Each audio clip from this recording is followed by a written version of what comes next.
Hello everyone, how are you? Fine? I am also fine, thanking you. So this is Ramashankar sir, your science teacher, PCM Guru. Okay, now I am here again with a new amazing video of ICSE Math. Now see the question number 4 on page number 24, lower bottom. Okay, what is the question number 4? Question number 4 says Hanif has a cumulative bank account. Cumulative bank account बेटा RD account को ही कहते हैं, ठीक है. And deposit ₹600 per month means क्या हो गया, principal invested money क्या है ₹600. पी की वैल्यू हो गई for a period of 4 years. 4 years means 12 4 जा, इन 1 year 12 months, then in 4 year 12 4 जा, यानी 48 months. नंबर ऑफ, यहाँ से n की वैल्यू क्या मिल गई बच्चों आपको, n = 48. यहाँ से प्रिंसिपल की वैल्यू क्या मिल गई, p = ₹600. Okay, if he gets ₹5,880 as the interest, ये क्या है, इंटरेस्ट अमाउंट है, ठीक है.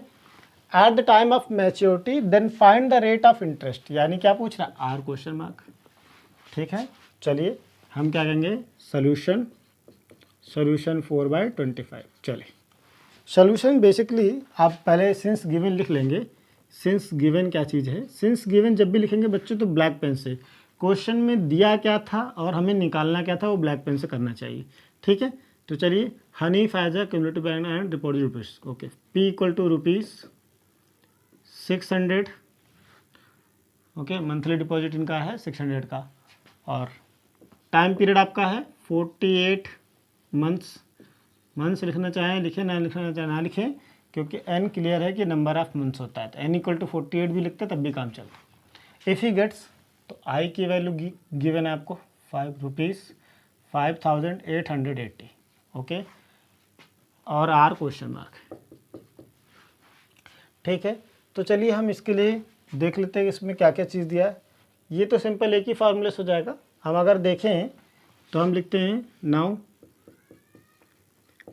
अब हम एक काम करेंगे कि कैलकुलेशन, जब हमने गिवन लिख लिया तो कोशिश करेंगे कि ब्लू पेन से काम करें. नाउ यूजिंग फार्मूला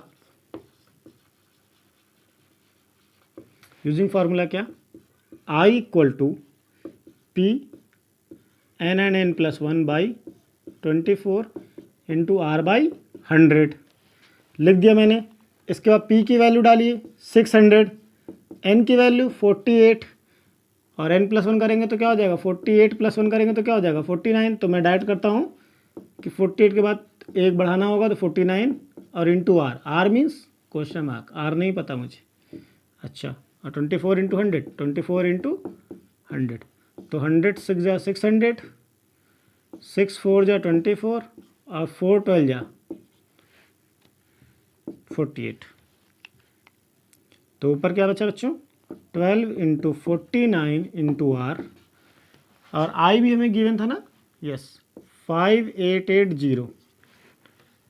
तो चलिए 5880, यहाँ से R की वैल्यू निकालेंगे तो क्या हो जाएगा 5880/12 × 49. तो इसको काट के देखते हैं किससे कटेगा.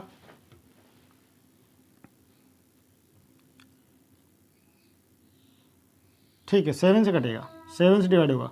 7 7 जा 49,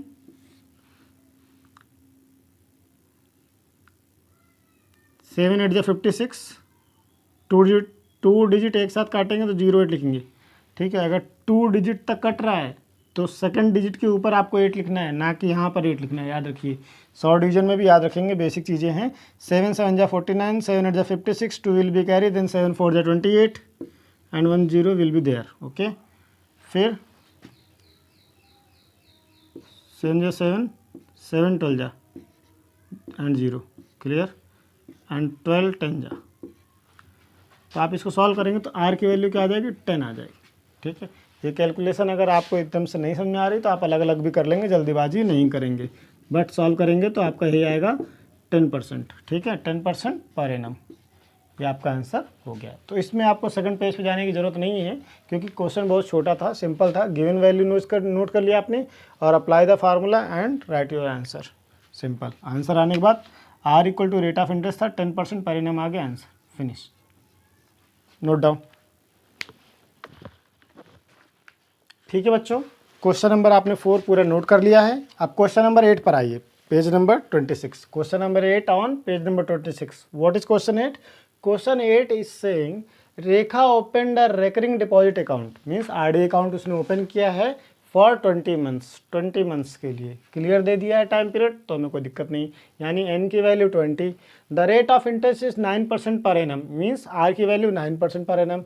रेखा receive this amount rupees 441 as interest, means क्या, capital I, at the time of maturity. Okay, find the amount Rekha deposited each month, यानी every month how much she deposited. Okay, how much amount as a principal amount per month she deposited is the question. Means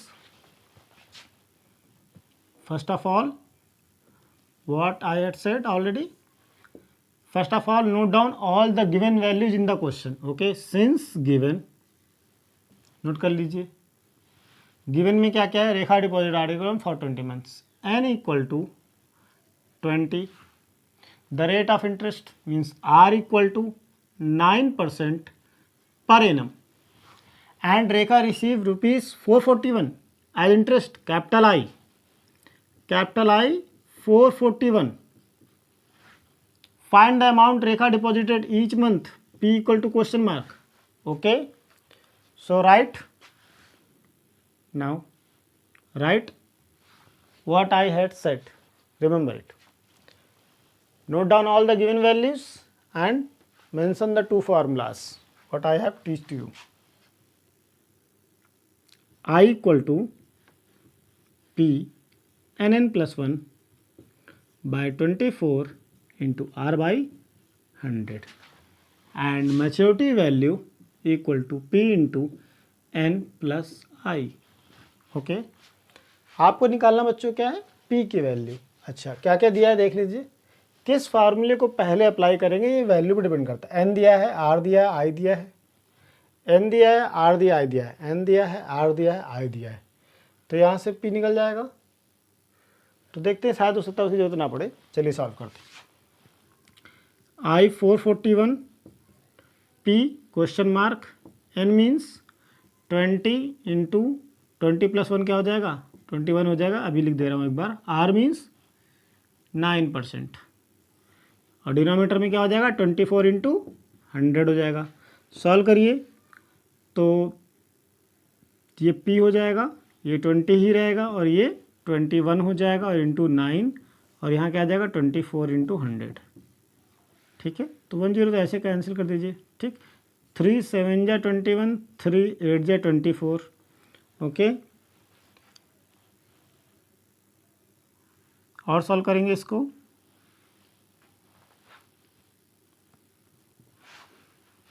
2 4 जा 8 कर लेंगे।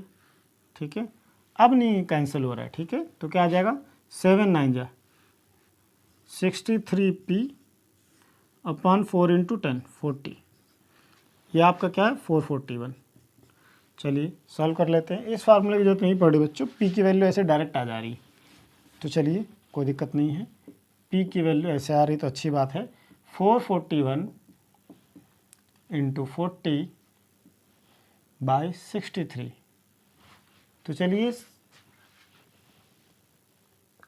7 से cancel हो रहा है, 7 9 जा 63 and 7 6 जा 42, 2 रिमेनिंग होगा, 2 कैरी फॉरवर्ड होगा, 21 हो जाएगा, और 7 3 जा 21 कैंसिल हो जा रहा है। फिर 9 7 जा 63, तो 7 4 जा 28 and 0 will be there. Rupees जरूर लाएंगे, principal value. Monthly deposit amount is this rupees 280 rupees. Depositing the money rupees 280 per month is the answer. Okay. Okay students, I hope you have noted the earlier question number 8. Okay, so now before starting the question number 11, I want to say something to you. What? If you are new on my channel, my YouTube channel Ramashankar Sir, PCM Guru 2.0, so for watching this solution, I am suggesting to you, please go and watch the earlier videos of this chapter banking, chapter 2 banking. Okay, because this question is something hard than compared to the previous question, and before understanding this question you have to understand what is the basic concept of this chapter. Okay, so please go and watch first the basic concept of this chapter and then come at this question. Okay, so let's start solution of this question. Solution number 11. Okay, what is the procedure to write the solution of any question?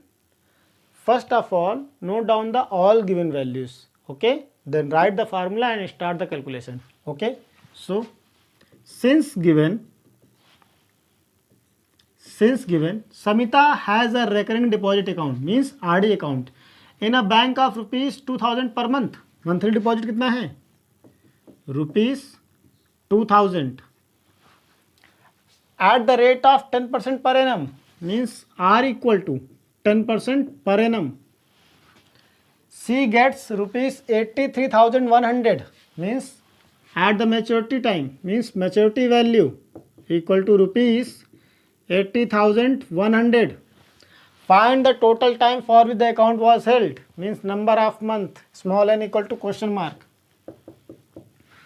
Okay, so write the formula.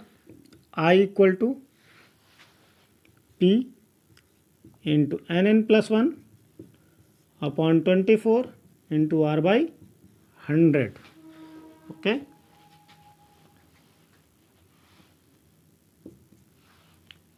so 2000 NN plus 1 into R 10 by 24 into 100. I not given. I is not given.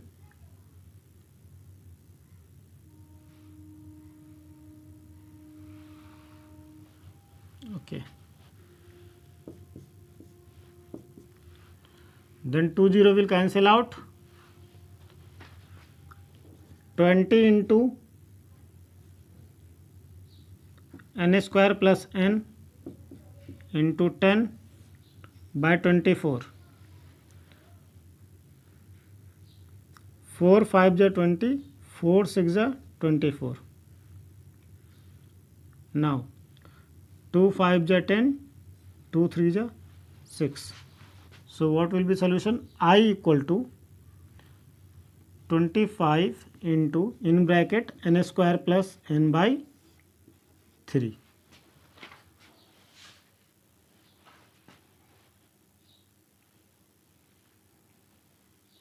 Okay, so now using the formula, next formula, maturity value equal to P into N plus I.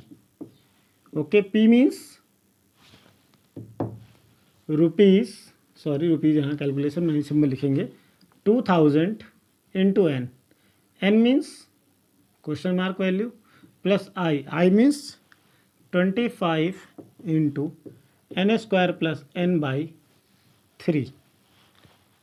Maturity value दिया था आपको 83,100 rupees. तो इसको अभी left में रहने देंगे, solve करेंगे इसको. तो यहाँ पे 200 को क्या लिख सकते हैं बेटा? 25 इंटू 80 लिख सकते हैं. 25 इंटू 80n प्लस 25.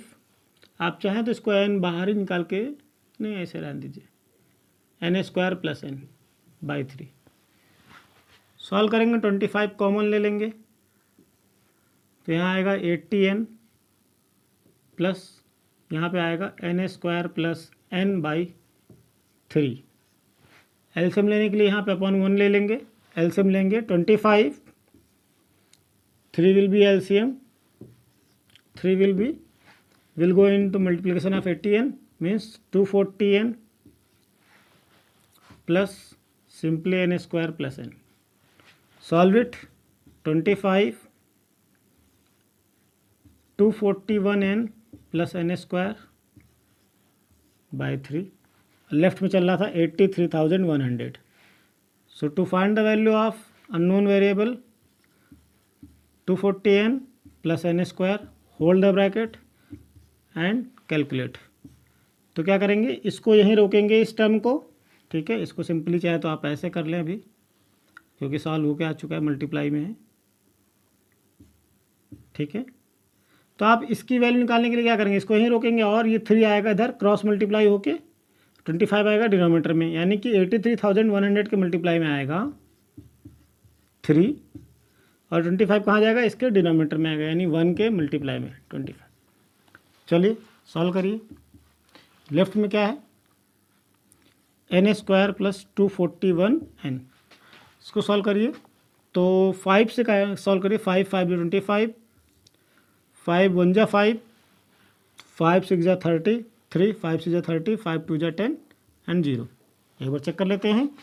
5 5 जा 25, 5 1 जा 5, 3 कैरी, 5 से 30, 3 कैरी, 5 से 30, 1 कैरी, 5 2 जा 10 and 0 will be there. Okay, now again solve कर सकते हैं. 16620 इंटू 3 बाई 5, 5 1 जा 5, 5 3 जा 15, 1 कैरी, 5 3 जा अगेन 15, 1 कैरी, 5 2 जा 10, 2 कैरी, 5 4 जा 20. ओके, तो यह आ जाएगा 3324 इंटू 3. सॉल्व कर लेंगे तो ये आ जाएगा, इसको अगर सॉल्व कर लेंगे तो क्या आ जाएगा, 3 4 जा 12, 1 कैरी, 3 2 जा 6 1 7, 3 3 जा 9 9 9. यह आ जाएगा एन स्क्वायर प्लस 241n और इक्वल टू 9972. और सॉल्व कर लेंगे तो ये आ जाएगा n square plus 241n minus 9972 equal to 0. जब ट्रांसपोजिशन करेंगे तो 9972 क्या आ जाएगा, लेफ्ट में आ जाएगा, इक्वल टू में 0 बचेगा. तो पहले बच्चों यहाँ तक नोट करें और इस इक्वेशन को स्टार बना लें, ठीक है. तो यहाँ तक नोट करें पहले, ठीक है. यहाँ तक नोट हो गया था. चलिए आइए आगे देखिए. इक्वेशन को फिर से लिखते हैं. N square plus 241n minus 9972 equal to 0. So see carefully, what is this? This is an quadratic equation. So what is the method to solve any quadratic equation? What is the midterm splitting method? So I am going to apply the midterm splitting method. So what is, see the multiplier of n square and see the constant.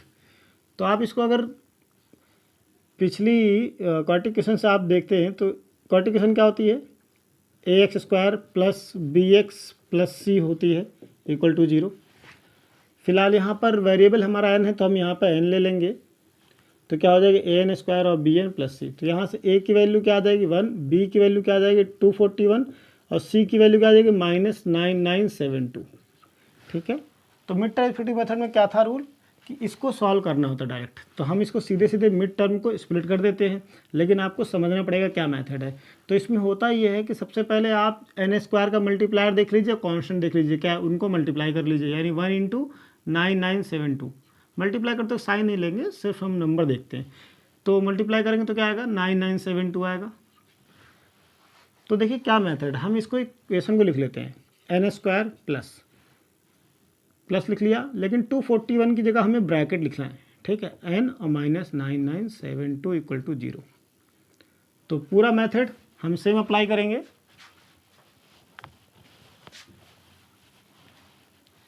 सब कुछ same लिखेंगे जैसे लिखा हुआ है, बस 241 की जगह हमें क्या करना है, ब्रैकेट लगाना है, और जो भी यहाँ साइन दिख रहा है वो यहाँ पर लगा लेना है. अब यहाँ पे 2 वैल्यूज़ फिल करनी, लेकिन वो 2 वैल्यूज़ होने की शर्त क्या है, वो शर्त ये है कि पहली कंडीशन ये है कि a जो मल्टीप्लायर ऑफ एन स्क्वायर यानी 1 और 9972 कांस्टेंट, उनका मल्टीप्लाई कर लो, क्या आ रहा है, वो तो 9972 आ रहा है. ठीक है. तो ये हमने चेक कर लिया. तो पहली कंडीशन है कि 2 नंबर ऐसे सोचने हैं जिनका मल्टीप्लाई 9972 आए, और सेकंड कंडीशन ये है कि 2 नंबर ऐसे सोचने जिनको सब्ट्रैक्ट करने पे आपको 241 मिले. आपको 2 ऐसे नंबर ढूंढने हैं जिनको यहाँ पुट करने पर 241 आ जाए, और वो नंबर ऐसे होने चाहिए जिनको मल्टीप्लाई करने पर 9972 आ जाए। इसके लिए हम क्या करेंगे, 9972 का जो भी यहाँ आता है, ठीक है, याद करिए कि पहले इक्वेशन देखते हैं एन स्क्वायर मल्टीप्लायर और लास्ट वाला कोफिशिएंट जो होता है कांस्टेंट, उसको मल्टीप्लाई कर लेते हैं, जो भी रिजल्ट आता है, ठीक है, उसी का प्राइम फैक्टर लेना है आपको। क्या करना है, प्राइम फैक्टर। तो 2 है, यूनिट प्लेस पे 2 है तो 2 से डिविजल है, 2 4 जा 8, 2 9 जा 18, 2 8 जा 16, 2 6 जा 12, 2 2 जा 4, 2 4 जा 8, 2 9 जा 18 और 2 3 जा 6। फिर 3 से जाएगा, 3 8 जा 24, 0 लगेगा एक्चुअली आगे, 4 के नीचे 8 लिखेंगे, 3 8 24 और 3 3 जा 9, 3 1 जा 3, फिर आ जाएगा 8 31। तो 8 31 को अगर देखेंगे तो अभी भी जाएगा, ये 3 से जाएगा, यस, इसको 0 को लिखने का मतलब नहीं। 3 2 जा 6, 2 गया, 3 7 जा 21 एंड 3 7 जा 21। अब ये नहीं जा रहा है तो हम इसको कैसे करेंगे, 277 से ही 1 जा करेंगे क्योंकि प्राइम नंबर है, ठीक है। तो ये आ गया आपका, इसको इरेज कर देते हैं। तो इसका फैक्टर क्या आ गया बच्चों, 2 × 2 × 3 × 3 × 277। तो यहाँ से ही हम देखते हैं वो दो नंबर कैसे मिलेंगे। इनको सबको मल्टीप्लाई कर लीजिए, क्या आ रहा है, 2 2 जा 4, 4 3 जा 12, 12 से 36 आ रहा है और ये 277। तो दो नंबर कौन है, यही दोनों हैं। तो इनको मल्टीप्लाई करने पे 277 × 36 करने पे देखिए ये आ जाएगा, और 277 और 36 माइनस करने पे 277 माइनस 36 करने पे 241 भी आ जाएगा। देख लीजिए 277 माइनस 36 कर लीजिए, तो 7 - 6 1, 7 - 3 4 और 2। तो वो दो नंबर कौन है, वो दो नंबर हमें प्राइम फैक्टर मेथड से मिल गया है। These are the number 277 and 36। चलिए लिख लेते हैं यहाँ 277 एंड 36, दोनों नंबर को मैंने नोट कर लिया। चलिए अब सॉल्यूशन आगे बढ़ाते हैं। n² प्लस n को अंदर भेजेंगे, 277n माइनस 36n, ओके, फिर माइनस 9972 = 0। अब ये प्लस साइन है तो कोई साइन अंदर का चेंज नहीं होगा, यानी कि प्लस के अंदर जाने से कोई फर्क नहीं पड़ेगा, तो एज इट इज लिख देंगे, plus 277n plus minus minus 36n और माइनस 9972 = 0। फिर क्या करेंगे, पेयरिंग कर लेंगे ऐसे। चलिए यहाँ से n कॉमन है तो n प्लस 277 माइनस, यहाँ पे क्या है, इसको क्या लिख सकते हैं, अभी मैंने बताया 36 × 277 लिख सकते हैं क्योंकि ये क्या है, इन दोनों का प्रोडक्ट ही है।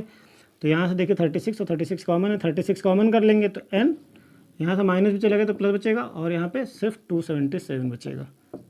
और आप सही कर रहे हैं कि गलत कर रहे हैं, इसकी पहचान यहीं से होनी है कि ये दोनों ब्रैकेट में सेम आना चाहिए। चलिए तो यहाँ से क्या बना, एक पेयर बना n - 36 और एक पेयर बना n + 277, क्योंकि ये पूरा टर्म क्या है, कॉमन कर लेंगे तो यहाँ का n बचेगा, यहाँ का 36 बचेगा। तो ये पूरा मैंने कॉमन कर लिया है, ऐसे नहीं समझ पा रहे तो ऐसे समझिए, सॉरी, यहाँ पे ये टर्म और ये टर्म क्या है, कॉमन है, तो n + 277 कॉमन कर लिया, तो अगले टर्म में क्या बचेगा, यहाँ का n बचेगा और यहाँ का -36 बचेगा = 0।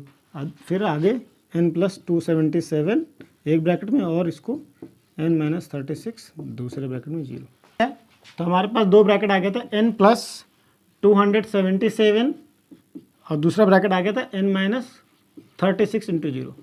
अच्छा ये देखिए, इस एक्सप्रेशन को देख के लग रहा है कि the multiplication of two factor is equal to 0, so to become 0 in any of them, in out of them any one factor should be 0, है ना। दो फैक्टर का, दो कह सकते हैं कि टर्म्स का अगर प्रोडक्ट 0 आ रहा है तो उनमें से एक ना एक टर्म तो 0 होगा। सपोज दैट मैंने क्या समझा कि 2 × 3 है, तो 2 × 3 की वैल्यू क्या है, कभी 0 आ सकती है, नहीं आ सकती है। तो इसको अगर सॉल्व करेंगे तो क्या आएगा, 2 3 6 आ जाएगा, यानी कि 0 × 3 हो तो 0 आ जाएगा, या 3 × 0 हो तो 0 आ जाएगा। तो 0 आने के लिए किसी एक टर्म का 0 होना जरूरी है। तो हम क्या करेंगे, टर्म स्प्लिटिंग मेथड का आगे का पोर्शन कहेंगे, this imply that either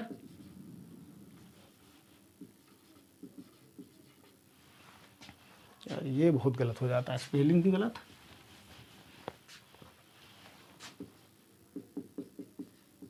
either n + 277 = 0 और n - 36 = 0। यहाँ सॉल्व करेंगे तो n + 277 = 0, तो n की वैल्यू क्या आ जाएगी माइनस टाइम्स 277। n क्या नंबर ऑफ मंथ, तो नंबर ऑफ मंथ की वैल्यू माइनस में आई है तो क्या पॉसिबल है negative, not possible. Number of month negative नहीं हो सकता, not possible, so living it. तो इसको छोड़ दीजिए, तो लिविंग इट। इसको सॉल्व करिए, n - 36 = क्या आ जाएगा 0, तो n = क्या आ जाएगा 36। तो नंबर ऑफ मंथ्स क्या 36 मंथ, 36 मंथ। हाँ, ये पॉजिटिव में वैल्यू आई है, n = क्या आ जाएगा 36 मंथ्स। 36 याद रखिए कि n क्या होता है नंबर ऑफ मंथ होते हैं, नंबर ऑफ मंथ होते हैं। तो नंबर ऑफ मंथ 36 है, यानी n की वैल्यू 36 मंथ आया, तो इसका मतलब n की वैल्यू फाइनली क्या आ जाएगी 3 ईयर। टाइम पीरियड कितना है 3 ईयर। ठीक है बच्चों, तो ये क्वेश्चन बहुत इंपॉर्टेंट है। तो आप अपनी दोनों बात लिखेंगे, n = 36 मंथ और equal to this imply that लगा करके आप फाइनल आंसर ब्लैक पेन से n = 3 ईयर लिख के आएंगे। यही क्वेश्चन पूछ रहे थे कि find the total time for which the account was held. तो 3 साल के लिए वो लगातार जमा कर रही थी, हर महीने कितने रुपए 2000 रुपये पर मंथ। तो 3 साल तक वो 2000 रुपये जमा करती है, तो तब जाके उसका ये 83,100 रुपीज़ आता है। ओके बच्चों, ठीक है, नोट हो गया। देखिए ये जो मिड टर्म स्प्लिटिंग वाला मेथड है, ये एक्चुअली चैप्टर नंबर 5 में और ज़्यादा क्लियर हो जाएगा। ये प्रीवियस क्लासेस में 9th में आप पढ़ के आएँ, तो इस चीज़ को थोड़ा सा यहाँ पर मैंने ज़्यादा डिटेल में थोड़ा सा एक्सप्लेन इसलिए कर दिया। कुछ बच्चे होते हैं जिनको नहीं क्लियर होता, तो यहाँ पर थोड़ा एक्सप्लेन करते हैं, अदरवाइज़ ये बहुत जल्दी मैं शॉर्टकट में कर देता। ठीक है, तो नोट कर लीजिए। आई होप आपने नोट कर लिया होगा। Okay class, thank you so much, thank you so much मेरे प्यारे बच्चों, जो आपने मुझे इतना प्यार दिया और वीडियो को अच्छे से देखा, पूरी वीडियो देखा। बने रहिए मेरे चैनल पर, Ramashankar sir PCM Guru 2.0। Thank you. So thank you दोस्तों मेरे चैनल पे आने के लिए और मेरी वीडियो देखने के लिए और अपना ढेर सारा प्यार मुझे देने के लिए। Thank you so much. मैं पूरे दिल से आपका सभी का धन्यवाद करता हूँ।